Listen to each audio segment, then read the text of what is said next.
Hola profesora, buenos días. Se presenta el alumno Carrillo Luna Andrés Felipe de la compañía Nariño, el aula A1-104. En este video le vamos a explicar sobre los convenios de Ginebra, el qué son y en qué se basan, y sobre su aplicación en la vía militar. Entonces, aquí a continuación le voy a hacer una introducción.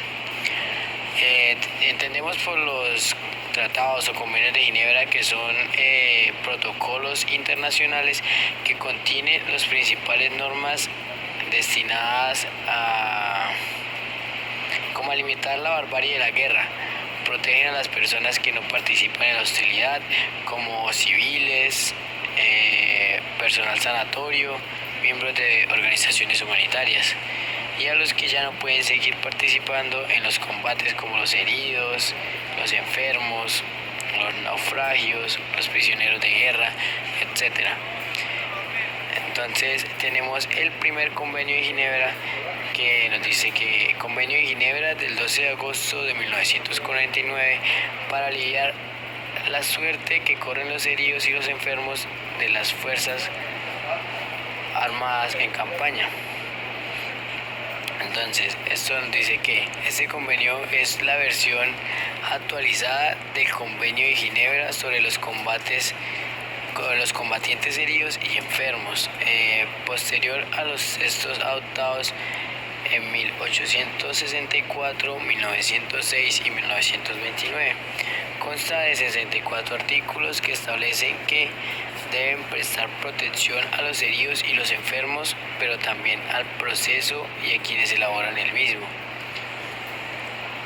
Es decir, al personal médico y religioso, a las unidades médicas y al transporte médico. Este convenio también reconoce los emblemas distintivos. Tiene dos anexos que contienen un proyecto de acuerdo sobre las zonas y las localidades sanitarias y un modelo de tarjeta de identidad para el personal médico y religioso.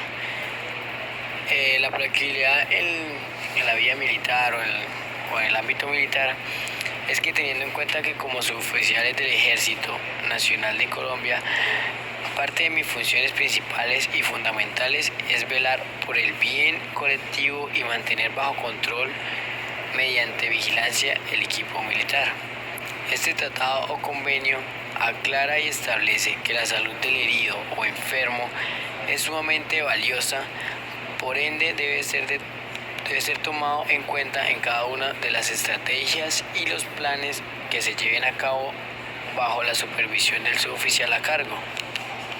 Y a continuación sigue mi compañera explicándole sobre el segundo convenio de Ginebra.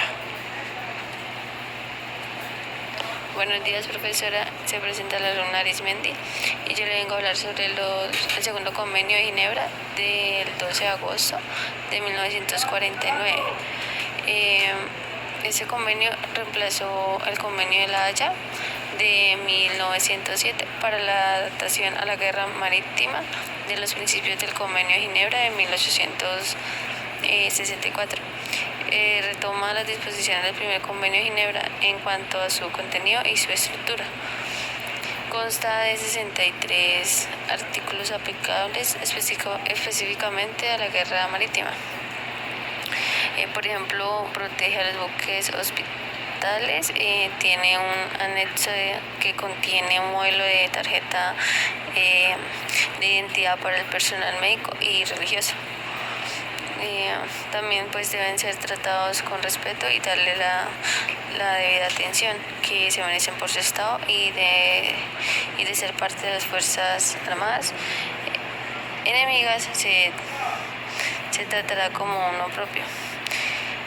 Como futuro suboficial del ejército es fundamental tener claro que no solo se debe tener presentes los heridos en tierra, como el tratado lo menciona, los náufragos y heridos marítimos. También son parte de la fuerza, por ende como responsable de la estrategia y estructura de combate se debe tener presente quienes están en cada lugar para que a la hora de revisar la salud de cada uno no sea parte o se pase por alto a nadie y por supuesto bajar el índice de náufragos en nuestra fuerza. Hola, profe, buenas noches. Se presenta el alumno Alfonso Higo Santiago. A continuación voy a hablar sobre el tercer convenio de Ginebra. Bueno, ¿de qué trata el tercer convenio? Trata sobre los prisioneros de guerra. Es uno de los 4 convenios los cuales tiene Ginebra. Fue adoptado por primera vez en el año de 1929, pero en realidad fue actualizado y se empezó a usar más en 1949. Se define las protecciones humanitarias de los prisioneros de guerra. Se dice que los prisioneros de guerra no pueden ser maltratados, no pueden ser ultrajados, no se puede atentar ante la vida de ellos, no se puede practicar tanto física como psicológicamente métodos los cuales pues son inaceptables para el ser humano, que se debe de tener ciertas cabalidades frente si son personal femenino, ya que para todos no es secreto que las mujeres necesitan un poquito más de higiene, un poquito más de atención en cuanto a esos temas. También nos hablan respecto a la conveniencia cuando son soldados. Se tienen ciertos parámetros, no se puede atentar contra la integridad del soldado haciendo que sirva al ejército el cual lo cogió, lo secuestró, lo tiene como reserva.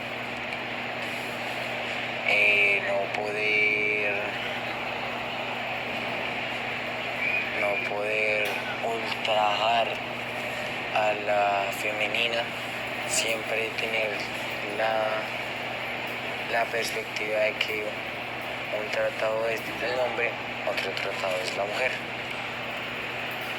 Entonces ese es como el tercer tratado de Ginebra, el cual habla sobre prisioneros en la guerra. Buen día, profe. Se presenta el alumno Castañeda y Emil Jorge Alilo. A continuación le vengo a hablar sobre el cuarto convenio de Ginebra del 12 de agosto de 1949. Este cuarto convenio se basa en la protección a la población civil en tiempos de guerra. Los civiles que se encuentran en territorios ocupados tienen más libertad gracias a los artículos de Ginebra.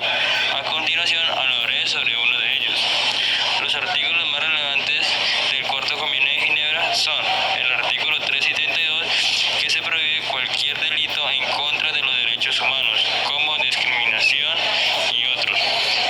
El artículo 14, esta podrán hacer zonas sanitarias de seguridad para los heridos, enfermos, ancianos y mujeres embarazadas y madres con niños. El artículo 18, esta habla que se ofrecerá protección a los hospitales civiles y a su personal que se encuentra en él. El artículo 24 y 25 habla del cuidado de los niños que se hayan quedado huérfanos o separados de sus padres, y la Cruz Roja ayudará al reencuentro o información de los familiares.